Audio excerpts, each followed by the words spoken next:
National Security Advisor Nuhu Ribadu has attributed the current economic instability in the country to challenges inherited from the previous administration of Muhammadu Buhari. While commending the armed forces for recent achievements despite a limited budget, the NSA says the present administration, led by President Bola Tinubu, inherited an empty treasury when he came to power. Ribadu, however, said despite the financial constraints that have affected budgetary allocations, the federal government will do everything within its power to ensure that security agencies can perform their functions. May I assure you that the federal government of Nigeria will not rest on its own in ensuring a robust and viable defense management and security apparatus to address contemporary challenges, even in the face of enormous budgetary constraints. And yes, we are facing serious budgetary constraints. It's okay for me to tell you, and it's fine for you to know, that we have inherited a very difficult situation. Literally a bankrupt country. No money. To a point where we could say, even the earnings that we are getting now, we are paying back what was taken. It's serious. But this administration is doing its best to meet our requirements, particularly the armed forces. We're joined now from our studios in Lagos by the former managing director of the Guardian newspapers, Eluem Emeka-Izeze. Good to see you, and thanks for your time. Same political party, same, as they say, government is continuum. And this is coming at a time where everyone thought, well, they have an understanding. How does this sit well in our polity, listening to a very senior government official say this of the last administration of same political party? Well, thanks for having me this evening, but let me just begin by saying that it is refreshing. It is what should be done. Everybody suspected that things were not exactly as they should, but to hear it from such a top-level official of the government, that things are really bad. He used some very strong words, talks of a bankrupt nation. Maybe not that we're bankrupt, or maybe that things are really very bad. Either way, to come openly and speak about this is refreshing, and we should encourage it. Look, there's nothing to gain by covering up the condition.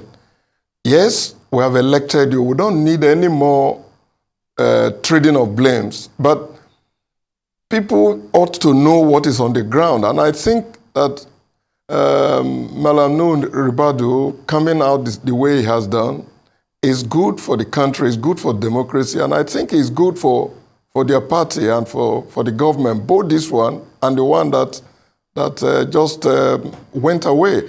It may well be that there will be people who will come and say it's not exactly as expressed. But whatever is the case, it is good to hear from those who are in charge of the country. This freshly, this openly, this frankly. And with this open and frank statement to Nigerians, exactly what are we expected to do with this information? I mean, you say it is heartening to hear, but how does this serve Nigerians? Now, I think you should be asking, how does it serve the government? I think what they're trying to do is to let you know that the problems are going to be much, much thornier to resolve, and that is the situation they met on the ground is not as it should be. None of us expected that they were going to meet any situation that is so rosy, because we already have, all of us, most discerning Nigerians already had an inclination on what really is on the ground. But saying this also buys them time. I'm not sure how long that will be. What I was saying earlier on is that it is good to be very open to the people. You cover it all because it's the same political party. It's not going to help anyone. People who expect miracle will not get a miracle. from you, and they will blame you for it. Even now, there are those who will say, yeah, okay, you met a very terrible situation on the ground, but that's why we elected you, so go ahead and fix it. So either way, it is good for democracy, which should be more transparent and more open than we have had hitherto. You know, we've actually seen some kind of move from the president and the presidency in trying to fix some of these gaps.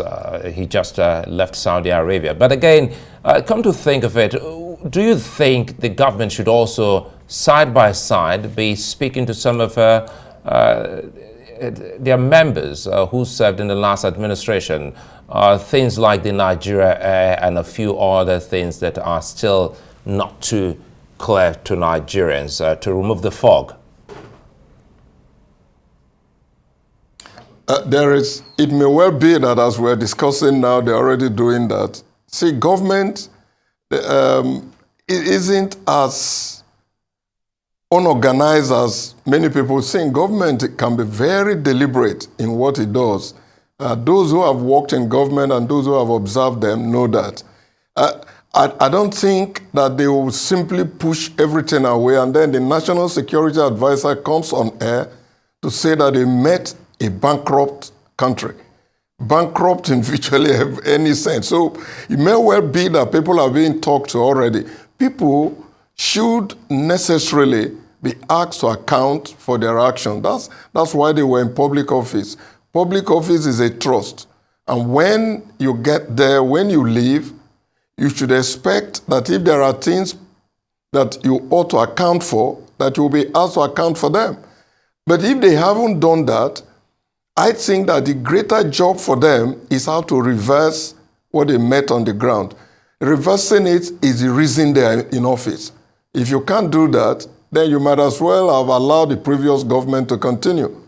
So a time will come when Nigerians won't even listen to this anymore. But it is good to hear it now, and then you should advance it by telling us this is what we're doing to reverse the situation we met on the ground. Right, and are you hearing that at all? I mean, yes, the NSA has said, look, this government is not resting on its oars. It's going to do everything within its powers to ensure that Nigerians are pulled out of the, dire situation they find themselves. He also, in the same breath, actually praised the Nigerian military, saying in spite of limited budgetary allocation, they're able to perform. From where you're standing, let's even look at the military and its performance in recent times. How would you make that assessment, side by side with what Ribadu has said? I'm not sure that we can judge the military on air within the few minutes we have here, but we can say some things that we can say that in the Northeast, things are not as bad as they used to be. And that is true. We can also say that since then, security has simply been democratized. It's all over the country. Insecurity issues have arisen everywhere.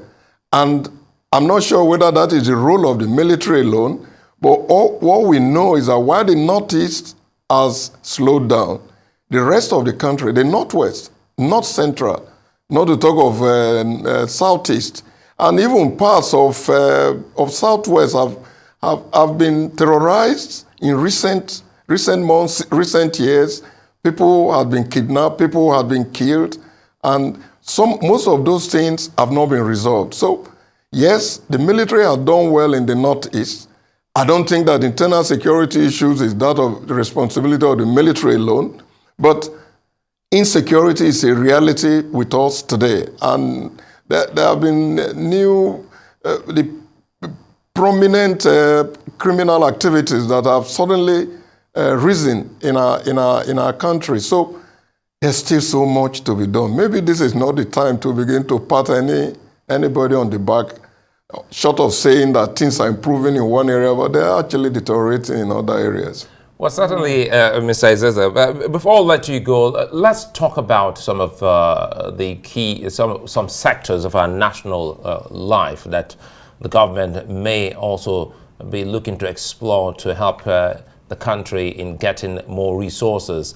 the Ministry of Solid Mineral, and of course the Petroleum Ministry, and again the fight to ensure that those oil thieves are actually pushed out of our corners. What do you think so far, in so short a time from May 29 till this moment, you've been able to get to see if there's a sense of making more money for Nigeria through these two sectors? Yes, I can say that there is a lot more seriousness seen, and that is coming actually from the previous administration, seen in attempting to combat oil theft. But there is a new desire by this government too to diversify our sources of revenue, especially going into solid minerals. I think we should encourage them to go much more forcefully and deliberately in that area, because virtually every part of this country is awash with one mineral or another. And if we're having issues with oil, while we're attempting to combat oil thieves, we should also be looking at where to raise revenue. And it so turns out that we can't just let those minerals lie waste on the ground. Some people say that those who depend on minerals alone for development tend not to make it very quickly or at all. And such things encourage corruption. I think that the government is aware. They're getting into it midstream, and they should push ahead with this, but with their eyes open, cut out corruption, cut out criminality in the solid mineral area, and then continue to deal with criminals in the oil area, because we need all the money we can get, and the government can't do very much without resources, and we can't keep borrowing to do some of the things that need to be done. So we really have to raise money ourselves, raise some funds that we can hold on tightly. We have so much imports to finance, and we need to generate enough money for that. Absolutely. Thank you so much, Eluem Emeka-Izeze, his former managing director, Guardian newspaper.